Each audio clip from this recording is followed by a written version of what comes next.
कापडाची किंमत 3600 रुपये आहे, तर 16 मीटर कापडाची किंमत किती? तर कसं काढणार? 20 मीटरची किती आहे? 20 मीटर कापडाची किंमत आहे 3600 रुपये. तर 1 मीटरची किती होईल? मग आपल्याला काय करावं लागेल? 1 मीटर कापडाची किंमत बरोबर 3600 भागिले 20. हे शून्य कॅन्सल होईल. एक बे पुन्हा 1 8 16 बे शून्य शून्य, म्हणजे 1 मीटरची किंमत 180 रुपये.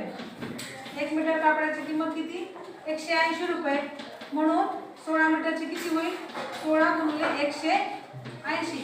16 शून्य शून्य, 16 28 8 चले 12, 16 1 16 आणि हे 12 किती होईल? 2880 रुपये. म्हणून 16 मीटर कापडाची किंमत किती होईल? 2880 रुपये.